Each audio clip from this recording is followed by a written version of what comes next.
Recent గా తెలంగాణలో కాంగ్రెస్ ప్రభుత్వం అధికారంలోకి వచ్చింది కదండి, ఉచిత పథకాల మీద ఎక్కువ ఫోకస్ చేస్తున్నారు. అది మంచి విధానం అంటారా? మంచి విధానం అంటే ఏమి ఉండదండి. ఏదో పథకం పెడుతున్నా జనానికి ఆకర్షణ వచ్చేది. జనానికి ఆకర్షణ కావాలంటే ఏదో పథకం ఉండాలి, గెలవాలి, అంతే. మరి ఏముండదు, ప్రయోజనం ఎందుకు? ఇప్పుడు ఉచిత పథకం పెట్టాలంటే ఉరికి పెడతాను, జేబులోకి వెళ్ళి ఇస్తారా? మరి గవర్నమెంట్ ఎంత ఎన్ని కోట్లు నష్టం. ఇప్పుడు ఆ వారం ఇంకో దానిలో వేస్తారు దెబ్బ, రేట్లు పెంచుతారు. నిత్యావసర సరుకులు ధరల కింద బియ్యం ధరలు కొన్ని సరుకుల ధరలు పెరిగినాయి అంటారు, నిజమేనంటారు? అది వాస్తవమే. ఎప్పుడు మళ్ళీ పెరుగుతాయి. ఇప్పుడు పాత ప్రభుత్వం వేరు, కొత్త ప్రభుత్వం కొత్తగా వచ్చిన సంసారం, దీనికి అన్ని కావాలి కదా, పప్పులు ఉప్పులు తెచ్చుకోవాలి. అది కొత్త సంసారం కాబట్టి కొత్త రేట్లు పెంచాలి, పెంచకపోతే కావు పనులు. జనాలు పోతే పోయారు అంతే, వీళ్ళు బాగుండాలా. పెంచి అంతే సేమ్ అయితే అంతే. కంపల్సరీ ఈ ఉచిత బస్సు అనేది ఎక్కువ పెట్టారు కదండి, దాని వల్ల రద్దీ అనేది ఎక్కువ పెరిగింది. రెండోది వచ్చి ఆడోళ్ళు కొట్టుకోవడం ఇలాంటివన్నీ ఉన్నాయి కదా, అవి కామనే. ఎందుకంటే ఫ్రీగా పెట్టడానికి కొడుకోవడం ఎక్కువైతే డబ్బులు తీసుకుని ఏది ఉండదు కూడా.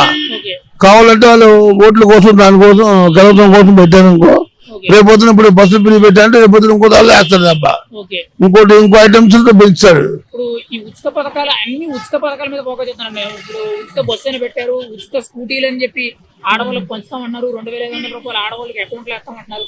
అన్ని పథకాలు ఎక్కువగా ఆడవాళ్ళని ఉద్దేశించి చేస్తున్నారు, మగవాళ్ళకి కానీ లేదా మగవాళ్ళు. ఎందుకంటే మగవాళ్ళు ఓటేలా, వాళ్ళ ఉద్దేశంలో మగవాళ్ళు ఓట్లేదా, ఆడవాళ్ళు వేసారు. వాళ్ళు ఏమైనా గెలిచింది పాపం.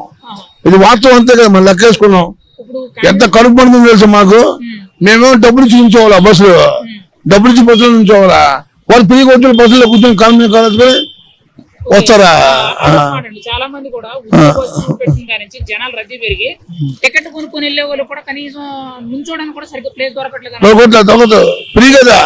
ఇప్పుడు వాళ్ళ ఆడవాళ్ళు కొంతమంది చెప్పుకుంటున్నారు, ఈ చెడిపోయిన మండలికి ఏమి పని పట్టలేదు, ఓకే సరదాగా తిరుగుతుంది, ఆధార్ కార్డు దగ్గర పెట్టుకుని సరదాగా ఫేక్ తిరుగుతుంట, ఓకే పల్లెపన.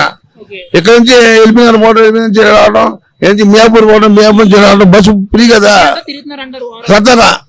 సరదాగా పనులు జరగాలన్నా. ఉచిత పథకాలు అంతకుముందు కేసీఆర్ గారు గవర్నమెంట్ లో కూడా కొన్ని ఉన్నాయండి, కాకపోతే ఇంత ఎక్కువ లేవు కానీ కొంతవరకు ఉన్నాయండి. మరి అప్పుడు ఇలా జనాలు ఇబ్బంది పడ్డారు కానీ అనిపించింది ఏమనిపించలేదు. అదే బాగుంది పరిపాలన. కేసీఆర్ గారి పరిపాలన బాగుందన్నారు. కేసీఆర్ గారి పరిపాలన బాగుందన్నప్పుడు ఎందుకు ఓడిపోయారండి ఆయన? ఎందుకంటే ఇప్పుడు ఒకటి చెప్పిన తమ్ముడు, తెలంగాణలో ఉండేవాళ్ళు, హైదరాబాద్ లో ఉండేవాళ్ళు మొత్తం ఆంధ్ర వాళ్ళు ఎక్కువగా. ఆంధ్ర వాళ్ళు ఓట్లన్నీ కేసీఆర్ కేసాం, అందరూ కేసీఆర్ కేసారు ఓట్లు. చాలా వరకు 199%.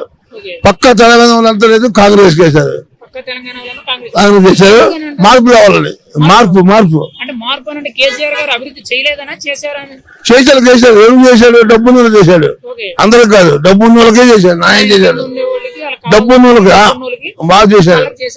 ఇప్పుడు లాక్డౌన్ వచ్చింది, కరోనా వైరస్ వచ్చింది, చాలా మంది బాధపడుతున్నారు. మరి ఎవరికన్నా ఇచ్చిన దేశాలు ఏమన్నా లేదు. తర్వాత మరి వరదలు వచ్చే కొట్టుకుపోయి అన్నారు, కొట్టుకుపోయిన దానికి ఏమైంది? ఇంటికి 10,000 ఇచ్చాడు. ఎవరు? ఆ సొంత ఊళ్ళో ఉన్న వాళ్ళకి ఇచ్చారు 15,000. మేము అడిగాం, మీ కిరాయికి ఉన్నామండి అంటే అవే సొంత ఊళ్ళకి ఇస్తాం, కిరాయికి ఉన్న వాళ్ళకి ఎవరండి, మీరు ఏమనుకోవద్దన్నాడు. మరి ఎట్లా చెప్పు? సొంత ఇల్లు తెలంగాణ వాళ్ళకి మాత్రం ఇచ్చారు కానీ అద్దెంట్లో ఉండే తెలంగాణ వాళ్ళకి ఇవ్వలేదు. అసలు లేదు. ఆంధ్ర తెలంగాణ పక్కన పెట్టు. ఇప్పుడు కేసీఆర్ గారు ఓడిపోవడానికి కారణం ఏదైనా ఉండొచ్చు? కారణం ఏముంది?